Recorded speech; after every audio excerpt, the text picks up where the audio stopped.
Order. I now call Tristan Osborne to move the next motion. Thank you very much, Mr. Chairman, and it's a pleasure to serve under your chairmanship. We only have 30 minutes for this debate, and I'm keen to get as many interventions as possible, so I'm looking forward to hearing as many contributions from across different sides of this chamber. Fly tipping, as people will know, is a major scourge in the local areas of many constituents in my area, but also across the country. It is the illegal dumping of waste in public or private spaces, often in areas that are not designated for waste disposal. And as people will be aware through the news and other online sources, fly tipping has become a significant environmental issue, with millions of pounds being spent annually on cleaning up waste and countless communities affected by the unsightly and hazardous consequences. And the problem, of course, doesn't just affect the aesthetics of the environment, but also poses serious health and safety risks.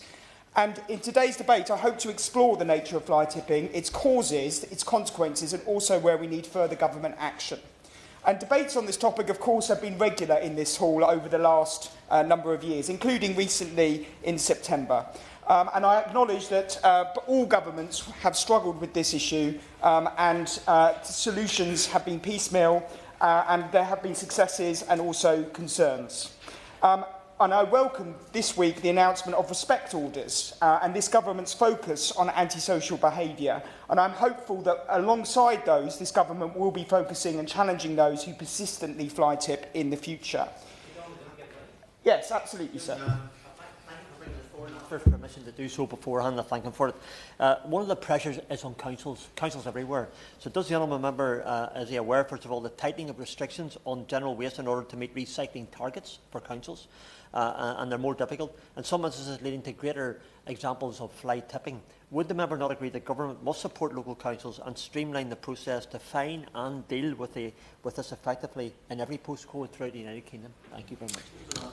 Can I thank the Right Honourable Member for that contribution? And I absolutely agree. Part of the reason why we're having this debate is to discuss how we can better support local councils, but also actually acknowledge some of the successes of local authorities around the country and where they've been challenging this issue and hopefully sharing that expertise. And I agree that fines do need to increase for those caught and councils need to be given that support from central government to pursue that. And actually, can I acknowledge that in my constituency, one of the reasons why I'm bringing forward this debate is farmers and communities in rural areas in particular have seen significant increases in fly tipping, specifically around the villages of Waldham and Burham and Capston in my constituency, but we've also had a long legacy of urban fly tipping as well. So this is not just an urban blight, it also affects the rural areas. And can I just say... Absolutely, yes. I'd like to thank my honourable friend for organising this debate. It's a really important subject.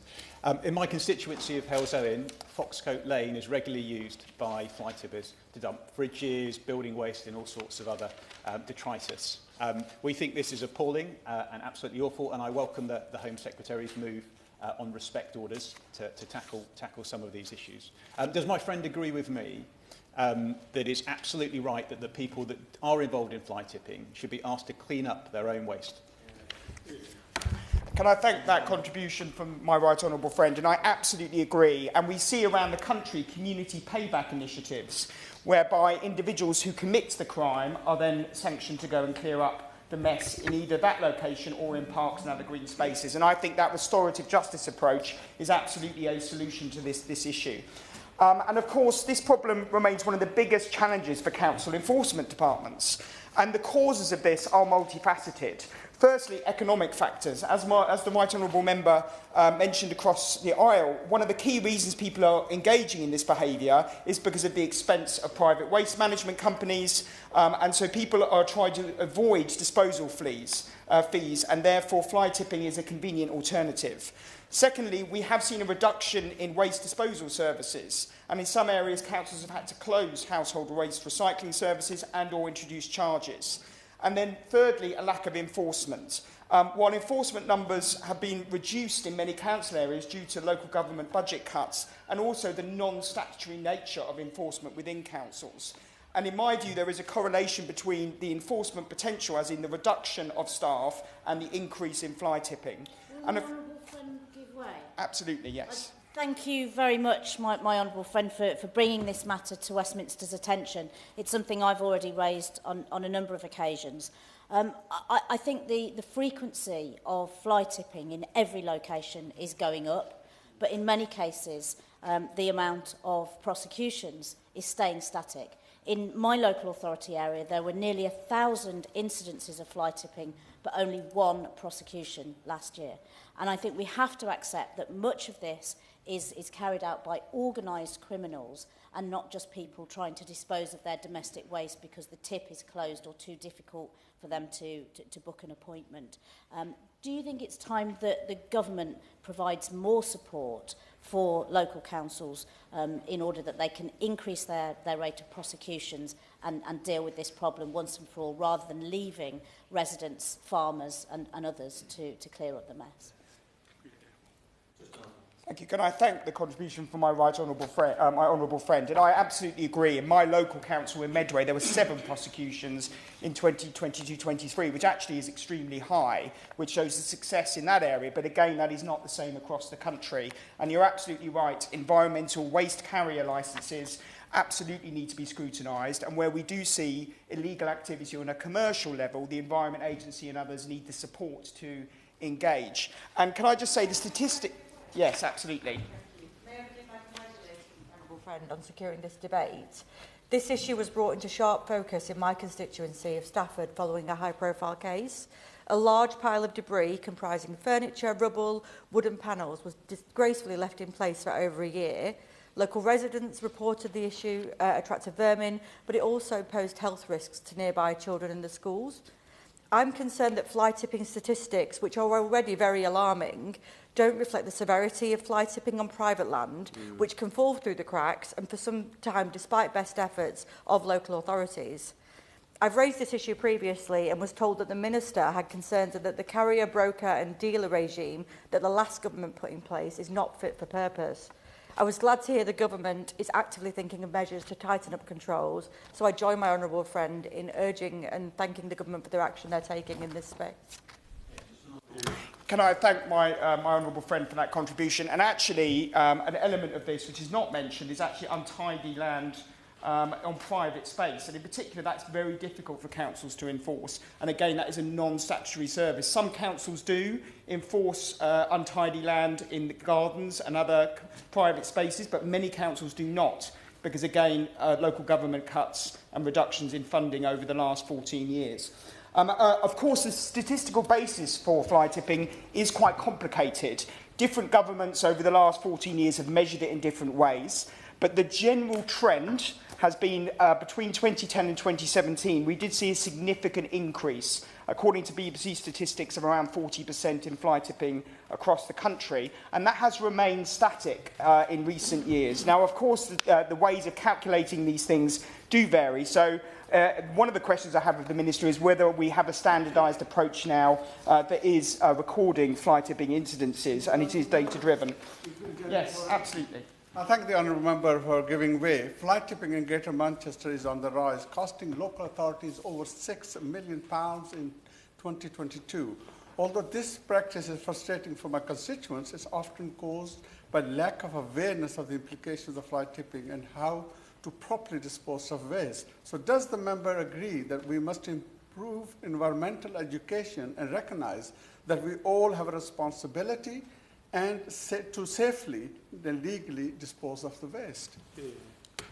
Thank you. Can I thank my honourable friend for that contribution? And I actually use Ilford as an example of a very successful enforcement education campaign around community hubs and enforcement hubs, very successfully led by that Labour Council, and also Love Medway in my area and Love Essex, which has been a very successful campaign to challenge litter and fly tipping.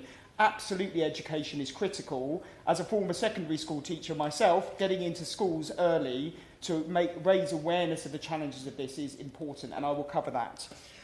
So a lack of enforcement absolutely is a concern, and we've seen, as has been mentioned by my honourable colleague, around the reduction in court fines issued, and that actually fell in 22-23 to £785,000 in total, which is a really is touching the top of the ice cap of this iceberg.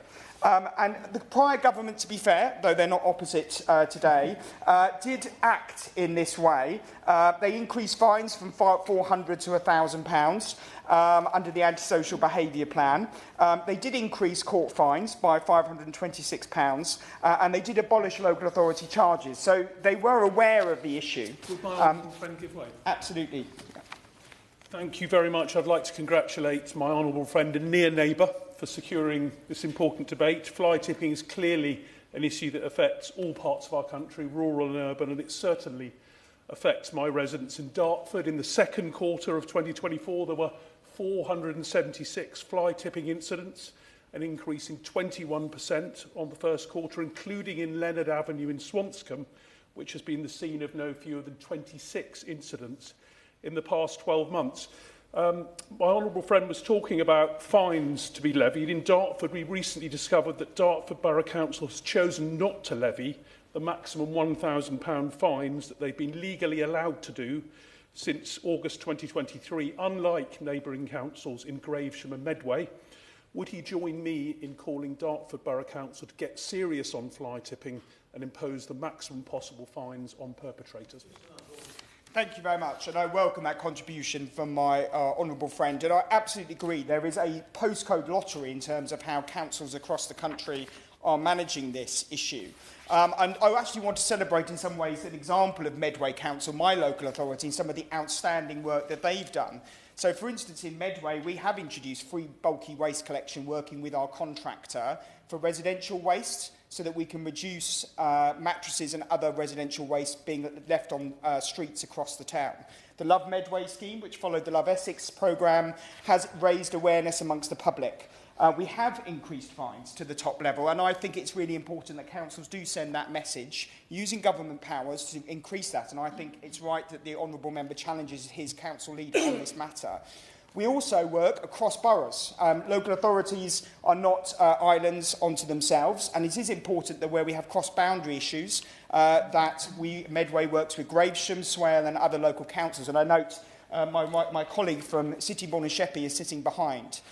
We also have a wall of shame in Medway, which, before people ask what that means, we actually publicise people who are conducting this environmental crime, and we name and shame those who are caught and fined. We work very closely with our probation and community payback service to ensure that those who commit the crime are clearing their mess.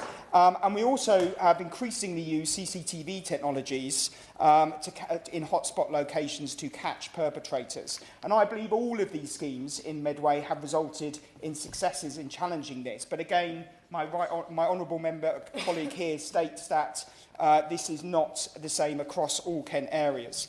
So if I might just ask a series of questions to the Minister in my conclusion.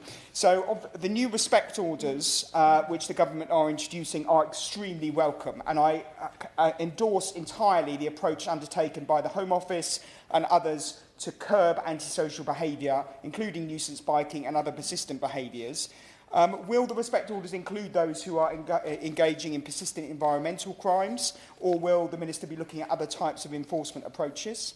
Fly tipping at the moment is, the courts can give different fines for fly tipping depending on the size, but many councils have a standard fine approach. Will there be some review of that in relation to the size of the fly tip and the nature of the fly tip, to again dissuade people from commercial fly tips? And will the government be monitoring the amount of fixed penalty notices and court enforcements that occur in each council? Because there is a postcode lottery in where we are living around this country. Will the member give way? Absolutely happy to give way. Thank you very much to the honourable member for giving way, and I very much appreciate the opportunity to have this debate. I completely agree with him about raising fines and reviewing the magistrate court decisions in this matter. But would he agree with me that the simplest, easiest and cheapest way to deal with fly tipping is actually to take the waste out of the system in the first place, and therefore looking at mandatory take-back schemes where you bring back your goods when you're finished with them and get money back, looking at genuinely recyclable products. That is the way forward, and therefore would he welcome the government steps to bring forward the polluter pay principle of the extended producer regulations that are currently being laid, and also the deposit return scheme for glass and plastic bottles, which will help reduce fly tips that are in black sacks. Can I thank my right honourable friend for raising the principle of the circular economy, which I entirely endorse. The linear economy which we have, which relies on waste disposal, should be challenged. And I'm very encouraged that finally the EPG guidelines that the government is pursuing is being enacted. And can I also say that we should be encouraging councils to recycle, this needs to be looked at in terms of the different variations of postcode lotteries that we get. In my area, in both of my local authorities in my area, recycling, one is done on a 2-weekly basis and the other is done on a weekly basis. Again, the different recycle, there needs to be education around what can be placed in these bins as well. And actually the producers need to be responsible for their packaging and making them recyclable. So I agree that there needs to be some work there in relation to corporate interests to raise that. Absolutely happy to give way. Thank you. Massive congratulations to my honourable friend and near neighbour for securing this debate. One thing, I'm very supportive of everything that's been said so far. One thing I think that hasn't been picked up yet is just how long it takes to investigate these sites. Lots of them are organised crime, lots of them are on private land. The investigations are complicated, often cross lots of boundaries and institutional boundaries. And frankly, it just takes too long to investigate these to the right level to be able to implement a lot of these enforcement actions. So I'd be very keen to hear what my honourable friend and then the Minister had to say about that. Can I thank my honourable friend for that contribution? Absolutely. Much of the commercial fly tipping is associated with organised crime. And I know from the outstanding work of Ian Gilmore in Medway Council and his team that they're regularly having to challenge these quite complicated cases and are multifaceted around other elements of organised crime as well. I'm not going to talk about specific locations because sub judice rules apply. However, we know in Kent, specifically, there are a number of sites where some of this is alleged to be around organised efforts of disposal, and absolutely national enforcement agencies need to be engaged on that, as well as local authorities, to target those gangs that are pursuing that commercial agenda. I just want to continue, if I may, around the use of RIPA legislation. I know RIPA allows councils to use camera technologies, but sometimes these have restricted the use of camera technology, specifically in areas of hotspots, and whether or not we can look at that again to allow local authorities to use camera technologies in a more a way associated with challenging this. Thirdly, around public awareness, celebrating the wall of shame approach. Can government be using Medway and others as a template example of how we can use wall of shame approaches to enunciate to the public that we're challenging this issue robustly and those that commit this crime. Many councils already announced those they're fining for litter dropping and other types of environmental crime, and yet there's an inconsistency around fly tipping. And then just lastly, around waste disposal options, I do agree with my right honourable colleague here around the idea of the circular economy and providing more recycling options. But I also think we need to support the Environment Agency, which did see budget reductions under the previous government, to allow them to prosecute more illegal waste carriers, and also to promote further collaboration between land managers, local authorities, police and the Environment Agency to establish ownership of the issue. Many farmers in my area are struggling, and the National Farmers Union have raised with me their concerns amongst their members that they don't know who necessarily to go to when fly tipping occurs, and they believe that a local authority approach of simply sending them a web link to a fly tip is not the best solution, and it is not giving them a solution, and therefore they're having to seek private sector options around this. So just finally, I want to thank the House of Commons Library for providing the data sets for today's debate for me. I wish to thank all of those who have contributed, and I look forward to the ministerial response. The question is that this House has considered government support for local councils to tackle fly tipping. Minister. Thank you, Mr Chope. And can I say what a pleasure it is to serve under your chairmanship today. I'd like to thank my honourable friend, the member for Chatham and Aylesford, for tabling today's debate. It's actually the second debate on fly tipping in just 3 months, and how extraordinary it is that not a single opposition member has turned up to listen and contribute to that debate. I think that tells us something about the party of the countryside and the party that is on the side of people who want to do the right thing, keep their areas clean and tidy. I thank all colleagues for their thoughtful contributions to today's debate. It's a serious crime, fly tipping. We know it blights local communities. I've been reading about the horrendous case of the front garden of Peach Avenue in my honourable friend's constituency in Stafford. And we appreciate the difficulty it poses to all landowners. Local councils reported over 1 million fly tipping incidents in 22-23, and that is a significant burden on the UK economy. And that was an increase of 10% on the 3 previous years. And of course, during that time we had COVID, where we weren't allowed out for several months at a time. So I think we can say it is increasing year on year. And what we're here to say is enough is enough. Things have to change. As my honourable friend has said, there have been years of Conservative failure on this, and we've got a plague of rubbish on parks, on streets, in front gardens, on farms, on rural estates, on industrial estates. I was in my honourable friend's constituency in Ilford yesterday, and was sending him texts on the way home because I could see some illegal burning was going on as I drove back from the beautiful Hainault forest. We want to end our throwaway society, stop this avalanche, and we want to increase recycling rates, reduce waste, and crack down on waste crime. And to that point, around the circular economy made by my friend from Ealing West, I believe, Southall. So many new people. Yesterday, we laid in Parliament the Deposit Return Scheme regulations, and we'll be doing a statutory instrument on extended producer responsibility tomorrow. I think there are colleagues in the room who will be participating in that debate to show the 3 legs on the stool. We're going to do simpler recycling, EPR and DRS, and that is going to drive up our recycling rates. And the intention is to get to 65% by 2035. I was looking back at some old news items from 2002 where the last Labour government was trying to get the recycling rate up to 50% by 2015, and it tells you something about the progress that has stalled over the last 14 years, that we're still hovering around the 43% recycling rate and actually going backwards in some areas. We have committed to forcing fly tippers and vandals to clean up the mess they have created as part of a crackdown on antisocial behaviour, and I look forward to providing further details on this commitment in due course. And I did meet with the Prisons Minister, the new Lords Minister, to discuss how we can equip prisoners for their release and rehabilitation through some of the environmental work in this area. We know... Yes, I give way. One of the initiatives in Hull by Labour councillors is Bring Out Your Rubbish Days, which clearly reduces fly tipping. It's an initiative that Labour councillors do using the ward budgets. Is that something the Minister might consider encouraging other councils to take up across the board?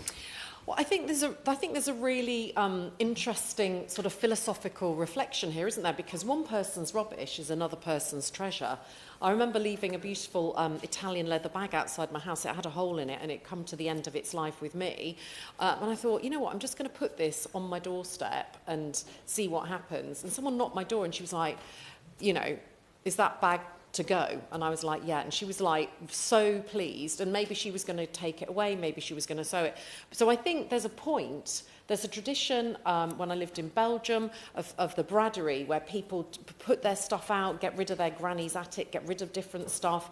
It's like a massive car boot sale, and I think there is something about us that we quite like to get a bargain. So I do think there is a role for people to do that. What we don't want to do is stop people putting things out for other people that might be useful, but I do encourage people, if they are putting things out, to think, is it going to rain? Is the item going to be destroyed? So it needs to be done, I think, in a sensible way. But in terms of the council clearing things up, often you find that other people come along and clear it before the council even gets there.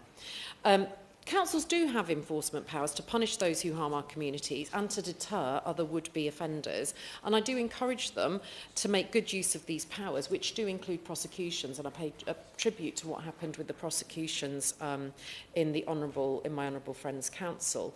It can lead to a fine, a community service, or even imprisonment. Sentencing is obviously a matter for the courts, but I understand that the National Fly Tipping Prevention Group, chaired by DEFRA officials, have previously produced guidance to support councils to present robust cases to court. And I do urge colleagues to encourage their councils to join our National Fly Tipping Prevention Group, because there's no monopoly on wisdom in this area, and it's good to share initiatives such as the Wall of Shame. Honourable members may wish to share that with their council. Instead of prosecuting, local authorities can also issue fixed penalty notices of up to £1,000 to those who fly tip, or £600 to those who pass their household waste to someone without the proper licence. They also have powers to stop, seize and search vehicles suspected of fly tipping. So they do have the powers. Whether they have the finances and resources after losing almost 2/3 of their budgets after years of cuts to local authorities is a different question. I wrote to councils ahead of the previous fly tipping debate, to those councils who reported no enforcement actions in 22-23, and I will consider what further action is needed to encourage more councils to increase their efforts to bring everybody up to the level of the good. On funding, we're under no illusions about the scale of pressures local authorities are on, and I know many colleagues have previously served in local councils. We're committed to resetting the relationship between local and central government, and we will get councils back on their feet by providing multi-year funding settlements, ending the competitive bidding for pots of money and reforming the local audit system. Now, the Honourable Member for Chatham and Aylesford raised the issue of rural fly tipping, as did our friend from Hales Owen.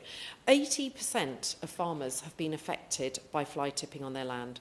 We will continue to work with the National Farmers Union and others to promote and disseminate good practice on how to prevent fly tipping on rural land.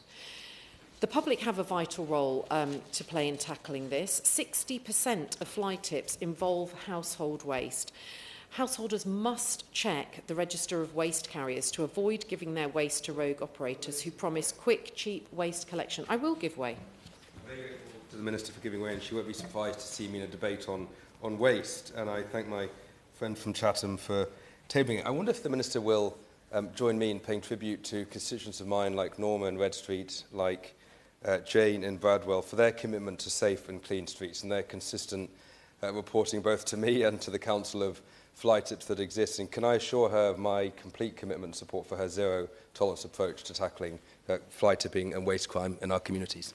I thank my honourable friend. It's good to see him. I've been travelling in Azerbaijan, where I couldn't get his texts and phone calls, so I've had a week off, but I'm glad to see he's back as a sort of almost permanent shadow. I haven't had my latest Wally's Quarry update, but I'm sure that will follow shortly after this debate. And I do pay tribute to the persistence of his constituents, Jade and Norman, and I sort of see that Newcastle-under-Lyme persistent is clearly contagious in their Member of Parliament, and I do pay tribute to him for everything he's done on behalf of his constituents in this area.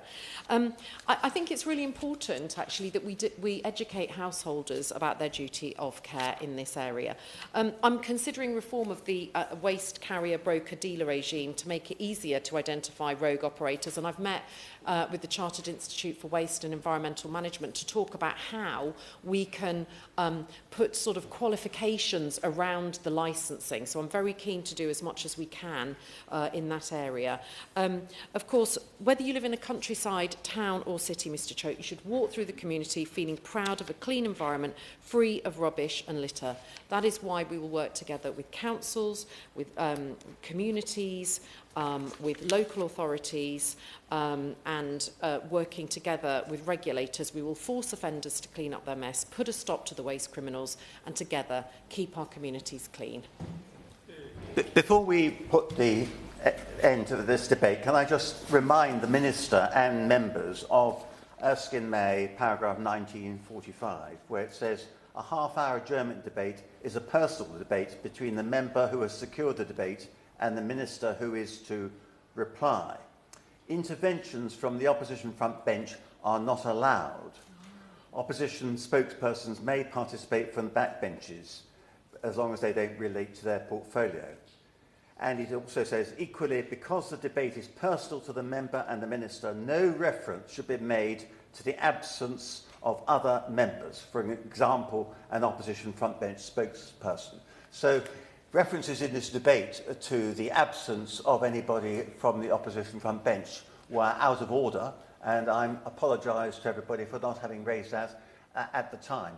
But I think it's important that we should remind ourselves of the rules of procedure and that in short half-hour debates, there is no opportunity for the opposition parties to participate. Thank you, Mr Chope, for that clarification. I'm very happy to withdraw my remarks from the record. And as we say, we're all learning in our new jobs, and we're very grateful to you for your wisdom and advice and guidance on these areas. Thank you. I thank the Minister for that courtesy and everybody else. Order, order.